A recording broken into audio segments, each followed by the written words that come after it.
7 जूते मारने वाली चमेली। तेनालीराम की कहानी। चाननपुर गांव में चांदकुमारी नाम की एक रूपवती कन्या रहती थी। वह विवाह के योग्य हो गई थी, लेकिन अपनी मां के व्यवहार के कारण उसका विवाह नहीं हो पा रहा था।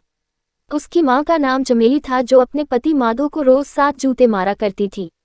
यह बात दूर दूर तक के लोगों को पता थी, इसलिए कोई भी चांदकुमारी को अपनी बहू नहीं बनाना चाहता था। वहीं दूसरी तरफ तेनालीराम की बुद्धिमत्ता के कारण दरबारियों के साथ साथ उसके कुछ रिश्तेदार भी उससे जलते थे। एक बार तेनालीराम घर पर आराम फरमा रहा था कि अचानक उसका एक दूर का रिश्तेदार चांदकुमारी का रिश्ता लेकर उसके घर पहुंच गया। वह भी तेनालीराम से जलने वालों में से एक था। वह तेनालीराम के पास जाकर बोला, मैं एक रिश्ता लेकर आया हूं, तुम अपने छोटे भाई का रिश्ता ले लो। वह ये नहीं जानता था कि तेनालीराम का कोई भाई नहीं है। फिर भी तेनालीराम ने लड़की के बारे में पूछा, आखिर लड़की कैसी है, उसके बारे में कुछ तो बताओ। वह बोला, लड़की का नाम चांदकुमारी है, वह बहुत ही सुंदर है। तेनालीराम ने भी उसकी मां को बारे में बहुत कुछ सुन रखा था, लेकिन फिर भी उसने रिश्ते के लिए हामी भर दी। अब वह रिश्तेदार चमेली के घर पहुंच गया और उसने ये खुशखबरी चमेली को सुनाई। चमेली यह खबर सुनकर बहुत खुश हो गई और उसने बहुत जल्दी शादी का मुहूर्त निकलवाकर उसे बता दिया।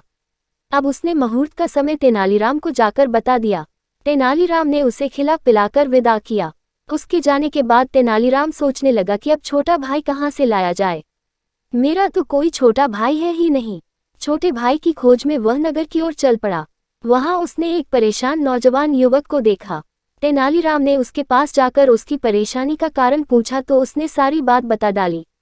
तेनालीराम ने उसे काम देने का वादा कर लिया, लेकिन उसके सामने एक शर्त रख दी। उसने तेनालीराम से शर्त के बारे में पूछा। तेनालीराम बोला, मैं जिससे कहूं तुम्हें उस लड़की से शादी करनी पड़ेगी। वह युवक तैयार हो गया। मुहूर्त के अनुसार उसका विवाह हो गया। चांदकुमारी को विदा करते समय उसकी मां ने उसे भी अपने पति को रोज जूते मारने की सलाह दी। चमेली बोली, बेटी, मैंने तेरे पिता को अपने वश में कर रखा है। अगर तू भी अपने पति को अपने वश में रखना चाहती है तो तू अपने पति को 7 की जगह रोज 15 जूते मरना। चांदकुमारी ने अपनी मां की बातों पर हामी भर दी। अब जैसे ही बेटी चल दी तो चमेली ने माधो को उसके साथ जाने के लिए कहा। बेचारा माधो अपनी बेटी के साथ उसके ससुराल चला गया। चांदकुमारी ने ससुराल आकर देखा कि तेनालीराम और उसके पति का स्वभाव तो बहुत अक्खड़ है। वह उनसे डरकर रहने लगी, लेकिन वह फिर भी अपने पति को जैसे तैसे रोज 15 जूते मार ही देती थी। वही जब तेनालीराम ने माधो का टूटा बदन देखा तो वह समझ गया कि यह जरूर सब उसकी पत्नी की वजह से ही ऐसा है। तब तेनालीराम ने माधो को 4-5 महीने अपने पास रखकर उसे मोटा तगड़ा कर दिया और फिर उसे अपने घर जाने को कहा।